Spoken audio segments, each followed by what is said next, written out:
Hello दोस्तों, मैं हरीश कुमार अपने YouTube channel HK technical support में आप सभी का हार्दिक स्वागत करता हूं। दोस्तों, आज का ये वीडियो बनाने का मकसद मेरा MP पुलिस में फॉर्म भरने वाले उन सभी उम्मीदवारों का है, उन सभी कैंडिडेट्स का है जिनको अभी तक ये पता नहीं है कि हमारे MP पुलिस में किस प्रकार से फिजिकल लिया जाता है, उसकी प्रोसेस क्या होती है, आखिर फिजिकल में क्या क्या होता है और फिजिकल में जो अभी नया पैटर्न आया है उसमें क्या चेंजेस किए गए हैं, रनिंग के लिए क्या नंबर रखे गए हैं, गोला फेंकने के लिए कितने नंबर रखे गए हैं, कितने समय में हम क्या करते हैं तो कितने हमें मार्क्स प्राप्त होंगे। तो दोस्तों, आज हम आपको इन सभी चीज़ों से रूबरू कराएंगे। दोस्तों, इस वीडियो को देखने के बाद आपका जो MP पुलिस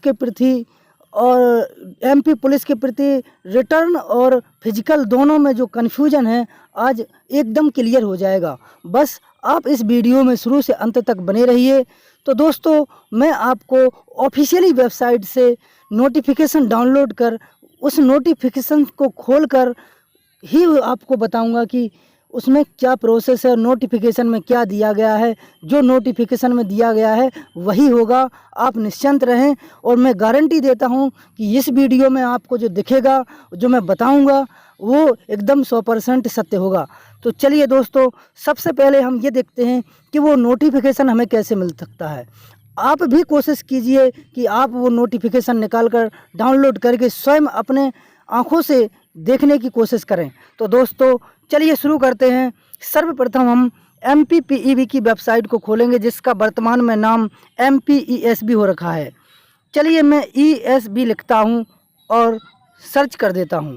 सर्च करने के बाद इस प्रकार का इंटरफेस आपके सामने आएगा। आप फर्स्ट में लिखी हुई वेबसाइट जो कि mp.gov.in पर क्लिक करेंगे। क्लिक करते ही इस प्रकार का इंटरफेस आपके सामने आ जाएगा। या तो आप हिंदी में लॉगिन कर सकते हैं या इंग्लिश में लॉगिन कर सकते हैं। तो चलिए मैं इंग्लिश में लॉगिन करता हूं। लॉगिन करते ही हम देखेंगे कि सबसे नीचे हमें दिखाई दे रहा है online form police constable recruitment test 2023 start form advertisement या रूल बुक। चलिए इस पर रूल बुक जो लिखा है उस पर हम क्लिक करते हैं। केवल रूल बुक पर क्लिक करना है, याद रखिएगा, पूरी लाइन पर क्लिक नहीं करना है। क्लिक करते ही डाउनलोड कर देंगे। डाउनलोड करते ही हम इसको ओपन करेंगे जो कि PDF है। तो दोस्तों, यहाँ हम देखेंगे सबसे पहले तो उन्होंने हमें आवेदन प्रारंभ करने की तिथि और आवेदन की अंतिम तिथि दे रखी है। इसके बाद उन्होंने हमें फीस दे रखी है कि अनारक्षित अभ्यर्थियों के लिए यानी जनरल वालों के लिए कितनी फीस है और अनुसूचित जाति या अनुसूचित जनजाति या अन्य पिछड़ा वर्ग एवं EWS के लिए कितनी फीस है। देख रहे हैं हम, इसमें हमें दिखाई दे रहा है कि अनारक्षित अभ्यर्थियों के लिए 500 रुपये फीस थी और अनुसूचित जाति और जनजाति एवं पिछड़ा वर्ग के लिए 250 रुपये प्रति प्रश्न पत्र फीस थी। तो दोस्तों, आज हम ये भी देखते हैं कि पेपर कब है। तो दोस्तों, इसमें स्पष्ट रूप से नीचे देखिए दिखाई दे रहा है परीक्षा का नाम, परीक्षा का दिनांक एवं दिन। 12 अगस्त 2023 से परीक्षा प्रारंभ होगी। परीक्षा की प्रथम पाली और द्वितीय पाली 2 पालियों में परीक्षा ली जाएगी। समय भी उन्होंने दे रखा है। अभ्यर्थियों के लिए रिपोर्टिंग समय प्रथम पाली का 7:30 से 8:30 बजे तक होगा प्रातः। दूसरी पाली का रिपोर्टिंग समय दोपहर 12:30 से 1:30 बजे तक होगा। दोस्तों, आपको तो पता ही होगा कि रिपोर्टिंग समय का मतलब क्या होता है। इतने समय तक हमें, इतने समय से इतने समय तक यानी एंट्री मिल सकती है। यानी 7:30 से 8:30 बजे के बीच हम कभी भी स्कूल में एंट्री कर सकते हैं। 8:30 होने के बाद स्कूल में एंट्री नहीं मिलेगी या कॉलेज में एंट्री नहीं मिलेगी। तो चलिए दोस्तों, इसमें देखिए महत्वपूर्ण निर्देश पढ़ने का समय भी आपको दिया गया है। 9:20 से 9:30, 2:20 से 2:30 दोनों पालियों का समय दिया गया है। तो उत्तर अंकित का समय का मतलब यह है कि पेपर शुरुआत होने का समय। पहली पाली का रहेगा 9:30 से 11:30 बजे तक। दूसरी पाली का रहेगा दोपहर 2:30 से 4:30 बजे तक। यानी कि आपको 2 घंटे का समय है। टोटल क्वेश्चन आपके पास 100 होंगे, यानी 100 क्वेश्चन होंगे। आपको 120 मिनट यानी 2 घंटे में उन 100 क्वेश्चंस को सॉल्व करना होगा। तो चलिए दोस्तों, अभी तो हमने समय देख लिया है। अब मेन प्रॉब्लम हमारी है कि हमें इस बात का पता नहीं चल पा रहा है कि कितने नंबर में हम किस चीज़ को क्वालिफाई करेंगे, क्योंकि हमारे एमपी पुलिस में अभी अभी इसी भर्ती में एक नया अपडेट आया है कि 100 नंबर का रिटन एग्ज़ाम होगा और 100 नंबर का फिजिकल एग्ज़ाम होगा। तो फिजिकल एग्ज़ाम 100 नंबर का तो होगा, लेकिन हमें कितने नंबर कितने समय में मिलेंगे, रनिंग में हमें कितने समय में कितने नंबर मिलेंगे, हाईएस्ट नंबर क्या हैं, गोला में कितने फेंकने पर, कितनी दूरी पर फेंकने पर कितना नंबर मिलेगा, उसका हाईएस्ट नंबर क्या है।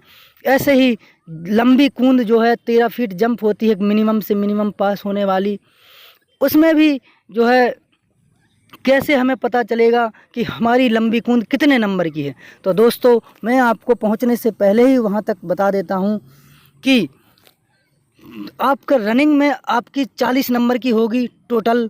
यदि आप उसके हिसाब से सबसे हाईएस्ट रनिंग मारते हैं तो 40 नंबर में आप रनिंग ले सकते हैं हाईएस्ट। इसके बाद गोला फेंकने में आप 30 नंबर हाईएस्ट ले सकते हैं और 30 नंबर आप लंबी कूद भी ले सकते हैं। यानी 40 नंबर रनिंग के हुए, 30 और 30 60 नंबर गोला और जंप के हुए, तो 60 और 40 100 यानी 100 नंबर का आपका फिजिकल और 100 नंबर का आपका रिटन यानी लिखित एग्ज़ाम होगा। टोटल 200 नंबर का पेपर होगा। तो चलिए दोस्तों, अब हम वो चीज़ और देखें जो मेन प्रॉब्लम हमारी है कि हमें कितने समय में कितने नंबर प्राप्त होंगे। तो आप बने रहिए। हम पेज नंबर लगभग 22-24 के आसपास पहुंचना पड़ेगा, वहाँ ये चीज़ें हमें मिल सकती हैं। चलिए हम निकाल रहे हैं। हाँ देखिए दोस्तों, उसके पहले हम आपको एक चीज़ और बता दें कि लंबाई और हाइट और सीना से रिलेटिव। तो दोस्तों, आरक्षक पद के लिए जो अनारक्षित उम्मीदवार हैं यानी जो जनरल वाले हैं और जो पुरुष हैं, उनके लिए 168 सेंटीमीटर हाइट होनी चाहिए और 79 सेंटीमीटर मिनिमम बिना फूले हुए सीना होना चाहिए और फूलने के बाद 84 सेंटीमीटर तक पहुंच जाना चाहिए। लगभग 5 सेंटीमीटर सीना फूलना चाहिए।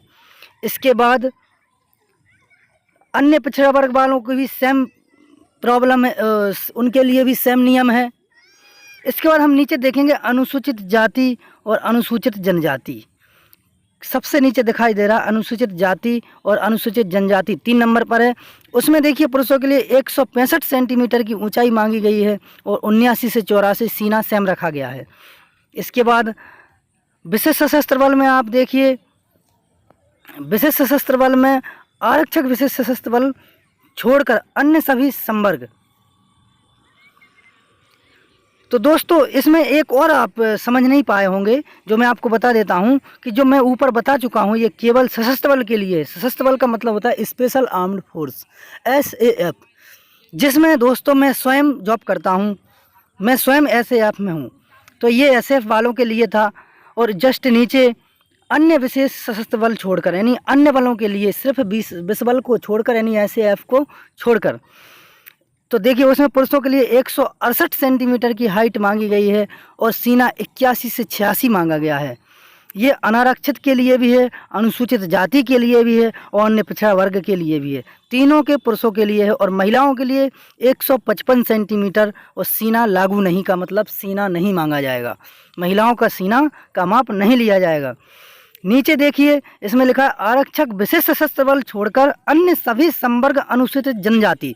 तो ये सिर्फ ST वालों के लिए है। जो दूसरा ऑप्शन है, पुरुषों की हाइट 160 सेंटीमीटर मांगी जाएगी और महिलाओं की हाइट 155 सेंटीमीटर मांगी जाएगी। पुरुषों का सीना 76 सेंटीमीटर से 81 सेंटीमीटर तक मांगा जाएगा। कहने का मतलब है कि बिना फुलाए हुए 76 सेंटीमीटर होना अनिवार्य है और फुलाने के बाद 81 सेंटीमीटर होना अनिवार्य है। दोस्तों, महिलाओं के लिए कोई सीना नहीं मांगा गया है यहाँ पे, चाहे वो ST की हों, चाहे वो SC की हों, चाहे जनरल की हों, चाहे OBC की हों। तो दोस्तों, मैं आपको एक बात और क्लियर कर दूं, कई लोगों को ये डाउट रहता होगा कि मेरा सीना पहले से ही 90 है तो मैं पास हो जाऊंगा। तो इससे कोई लेना देना नहीं है। यदि आपका सीना 90 है तो 90 सेंटीमीटर के बाद आपका 5 सेंटीमीटर का फुलाव आना ज़रूरी है। यानी आपका नॉर्मल यदि 90 है तो आपको 95 तक उसको फुला के ले जाना ही पड़ेगा, अन्यथा आपको फेल कर दिया जाएगा। इस बात का विशेष ध्यान रखें, क्योंकि उन लोगों को ये डाउट रहता है जिनका सीना जो इसमें लिखा गया है उससे ज़्यादा रहता है, उनको ये डाउट रहता है कि मुझे फुलाना आवश्यक है या नहीं है। तो ये बात क्लियर है कि उनको फुलाना आवश्यक है, कम से कम 5 सेंटीमीटर सीना फूलना चाहिए। अब इसके बाद हम चलते हैं थोड़ा और नीचे, जो मेन अपना वो मकसद था कि नंबर जानने का। तो दोस्तों वहाँ पहुँचने वाले हैं। हाँ देखिए, ये आ गए हैं। ये लिखा है आरक्षक जीडी उम्मीदवारों के लिए शारीरिक दक्षता परीक्षण में प्रदान किए जाने वाले अंकों की तालिका। कहने का मतलब ये है, जो आपका शारीरिक दक्षता परीक्षण यानी जो आपका शारीरिक दक्षता का पेपर लिया जा रहा है, जो आपका फिजिकल लिया जा रहा है, उसके नंबर क्या रहेंगे ये है। और ये एसएएफ में हो, चाहे आरक्षक बिस्बल में हो, चाहे आरक्षक जिलाबल में यानी थाने वाले में हो, दोनों के लिए सेम है। इसमें कोई अलग अलग अंक नहीं दिए जाएंगे। चाहे आप किसी भी भर्ती की रनिंग कर रहे हो या आप किसी में आपको भेजा जाए, रनिंग और के नंबर और गोला फेंक और लंबी कूद के नंबर सेम होंगे। तो दोस्तों हम सबसे पहले नीचे आते हैं जहां हाईएस्ट लेवल से लिया है। तो दोस्तों देखते हैं, ये जो सीरियल नंबर टाइप का हमें दिख रहा है, ये सीरियल नंबर नहीं है, अंक हैं। तो फर्स्ट नंबर पे तालिका में अंक लिखा गया है, आप ध्यान दीजिए। 0 अंक, 1 अंक, 2, 3, 4, 5 इस तरीके से। सॉरी, मैं पहुंचता हूं वापस, धोखे से हो गया। ये है। तो ये जो अंक 40 अंक तक दिया गया है। अब देखिए, अब ये 40 अंक तक दिया गया है। ये जो पहली 40 अंक के साइड वाली जो तालिका है, ये देखिए 800 मीटर रनिंग की है, जो कि सेकेंडों में आपको दिखाई गई है। सेकेंडों में रनिंग के अंक बताए गए हैं। इसी प्रकार लंबी कूद का देख लीजिए आप, यहाँ 30 जो है 30 हाईएस्ट है। जहाँ 30 लिखा है वहाँ तक ही लंबी कूद के अंक दर्शाए गए हैं। उसका समय उसका मीटर में लंबाई दर्शाई गई है कि इतने आप जो है जंप मारते हैं। इसके बाद गोला की भी मीटर में ही लंबाई दर्शाई गई है, आप ध्यान दें। उसके भी 30 नंबर तक ही दर्शाई गई है, इसलिए इन दोनों के 30-30 नंबर हैं। रनिंग 40 नंबर तक गई है, इसका मतलब है कि रनिंग 40 नंबर की है। ये एकदम श्योर है, पक्का है, इसमें कन्फ्यूज होने की आवश्यकता नहीं है। अब हम इसको थोड़ा समझ और लें कि किस तरीके से हमें बताया गया है।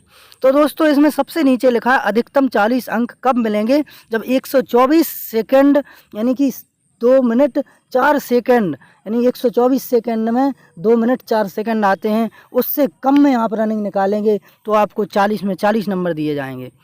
इसके बाद 124 के ऊपर यदि आप जाते हैं, 124 यानी 126 से कम और 126.1 से कम और 124.2 तक यदि आप जाते हैं तो आपको जो है 40 नंबर दिए जाएंगे इसमें भी। इसके बाद आपके नंबर कम होने शुरू हो जाएंगे। 39 नंबर दिए जाएंगे कब आपको, जब आप 124.2 सेकंड से अधिक और 126.1 सेकंड तक आप जो है निकालेंगे। 124 से लेकर 126 तक यदि आप निकालेंगे तो आपको 39 नंबर दिए जाएंगे। इसी प्रकार 38 नंबर कब दिए जाएंगे, जब आप 1.1 सेकंड से अधिक और 128 सेकंड तक यानी कि 2 मिनट 8 सेकंड तक आप अनुमान लगाइए कि कितने सेकंड में हमारे कितने मिनट बनते हैं और बकाया कितने सेकंड बच रहे हैं, उस हिसाब से आप इसका अनुमान लगा सकते हैं। ठीक इसी प्रकार 30 नंबर कब दिए जाएंगे लंबी कूद में। लंबी कूद के बारे में मैं बात कर लेता हूँ कि तब दिए जाएंगे जब 5.57 जो है मीटर, ये मीटर में बात हो रही है, फुट में बात नहीं हो रही है। यदि हम इसको फुट में निकालेंगे तो और जो है लगभग 18 फीट के आसपास निकलेगा। आप चाहें तो इसको चेक भी कर सकते हैं। चलिए मैं आपको चेक करके ही दिखा देता हूँ।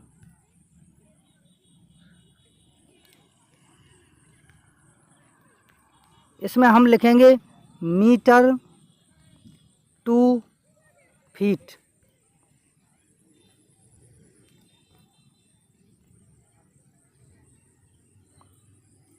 मीटर टू फीट क्लिक करेंगे। देखिए इसमें आ गया है convert metre to feet, unit converter. इस कन्वर्टर से हम पता लगा लेंगे, यहाँ ऊपर हम मीटर लिखेंगे कितना था मेरा 5.76 यानी कि 18.89 लगभग 19 फीट के आसपास। तो दोस्तों इस प्रकार से हम जो है, अब मैं वापस वहीं जाता हूँ।